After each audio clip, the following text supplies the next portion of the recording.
forecast first. Good afternoon. We're watching numerous showers and thunderstorms, especially in eastern Siouxland in the southeast. We actually see some heavy rain right now around the Harlan area and toward Carroll as well. There is no severe weather currently in our coverage area. No warnings to tell you about. We also see some light scattered showers across western parts of the area and some sprinkles around the Sioux City metro. Let's go ahead, though, and mention this tornado watch, essentially south of Highway 30. So this only includes Harrison County in our area until midnight. Periods of showers and storms through at least 1 a.m. Temperatures holding in the 60s through 5 a.m. We'll get a look at a dramatic cool down coming to Siouxland in your complete forecast in just a few minutes. It's time now for your news. Now, live from KCAU TV in Sioux City, Iowa, this is ABC9 News at 5. And thanks for being with us today. I'm Tim Seaman. And I'm Jessica Sahachik. A man has been shot. No arrests have been made. The victim, a 66-year-old man who was hit twice in the chest while being at his home in Morningside. Michael Lewis joins us live from the scene. Michael, what's the latest? When and where did this all take place? Thanks, Jessica. That shooting happened just before 7 o'clock at this house located at 4625 Applewood in Sioux City. According to police, an unknown person shot 66-year-old Bernard Steffi twice in the chest. The victim was taken to Mercy Medical Center for treatment, and his condition is not being released at this time. Many in the neighborhood are now in shock. One woman says the quiet area is why her family moved here 1 month ago. Well, it was shocking, you know, since we did just recently move here. We picked it for safety reasons, and knowing a guy is at large kind of makes us question that thought. An investigation into the case has been going on all day now, and officials say they are making small but successful steps in finding out who is responsible. We do still have one person of interest. There have been no arrests made. Nobody's in custody at this point, though. Of course, stay tuned to ABC9 News for the latest information on this case. Jessica, back to you. All right, thanks so much for the update this evening, Michael. Meanwhile, a man is dead following a shooting in an Iowa courthouse this morning. Francis Gus Glazer, former city manager of Maquoketa, pulled out a handgun and shot at County Assessor Deb Lane during a Board of Supervisors meeting. She was unharmed, but Glazer was killed when his gun went off during a struggle with board members. Authorities aren't sure whether the shot was self-inflicted. The Iowa DCI is currently investigating the incident. Maquoketa Middle School did have to go into lockdown, and it should be noted the Jackson County Courthouse does not have permanent security measures in place. With that being said, we'll be taking a closer look at the security measures here locally at the Woodbury County Courthouse coming up tonight at 6. 4 people were taken to the hospital this afternoon after a 2-vehicle accident in Sioux City. Crews responded to a rollover at 4th and Pierce Streets just before 3. Authorities tell us that a car traveling westbound failed to yield at a stoplight and then struck a van heading southbound. The van rolled over and the 4 passengers were all taken to the hospital with non-life-threatening injuries. The driver of the car was not injured. Police say they're still determining whether the driver will be cited for anything. At this point, the officers writing the reports will examine all the factors, whether there's any other factors involved.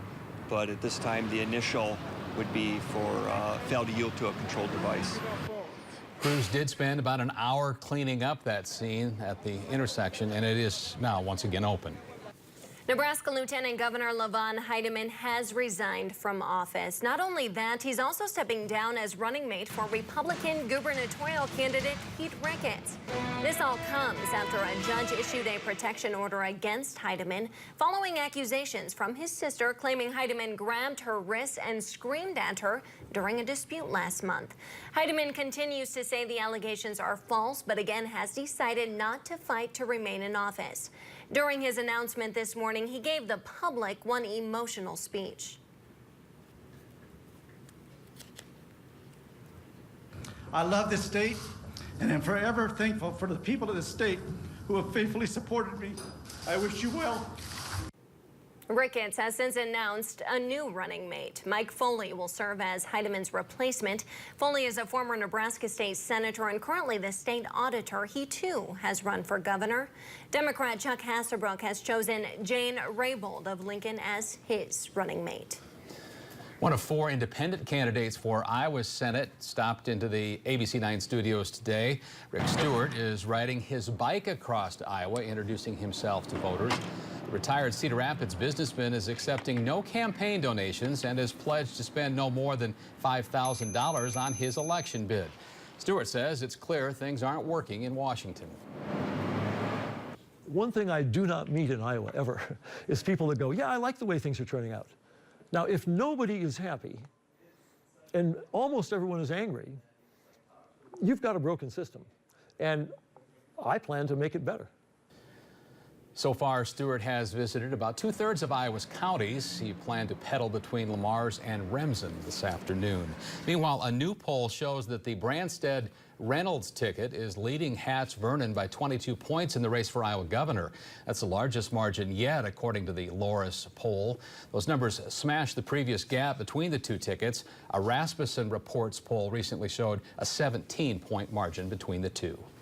Today, folks in Galva got a first-hand look at the town's cellulosic ethanol refinery. Quad County Corn Processors hosted its grand opening where the public was invited to take a much closer look at ethanol production. The plant's new refinery turns corn kernel fibers into cellulosic ethanol. It's a 35 million gallon a year facility that was founded back in 2000. 2 Siouxland colleges have landed a spot on the best colleges ranking from U.S. News and World Report. Dordt College in Sioux Center moved up to 5th on the report's best regional colleges in the Midwest. Dordt was also named #1 on the best schools for veterans list. Here in Sioux City, Morningside College got the 23rd spot out of 95 colleges in all of the Midwest. This is the 11th consecutive year that Morningside has been on the best colleges list.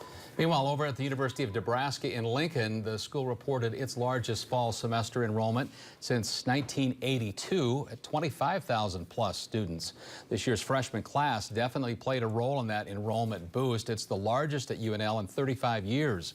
The school's director of admissions says in-state students have been attracted to UNL's freeze on tuition costs. Another Blue Zone's businesses in the books.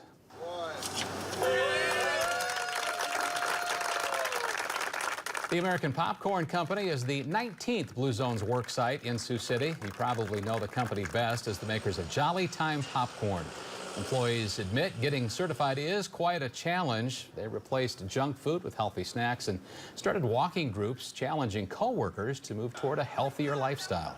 Every time we met, we made an improvement and made a change, and it took us about 4 months to get it done, but yeah, it was fun.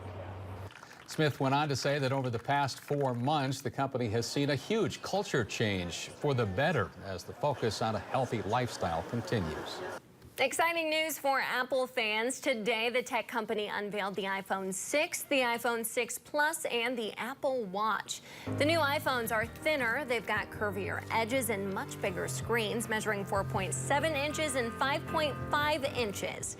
They feature Apple's new iOS 8 software, both available September 19th. Prices start at just under $200 for the iPhone 6 and just under $300 for the iPhone 6 Plus.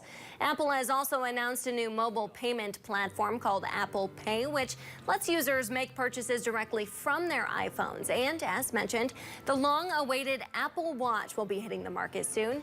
This is the company's first wearable device. It pairs with newer iPhones to display apps and notifications. The Apple Watch starts at $349, but it won't be available until early next year. Still to come, are you ready to run? We've got all the details on this year's Race for Hope coming up here shortly.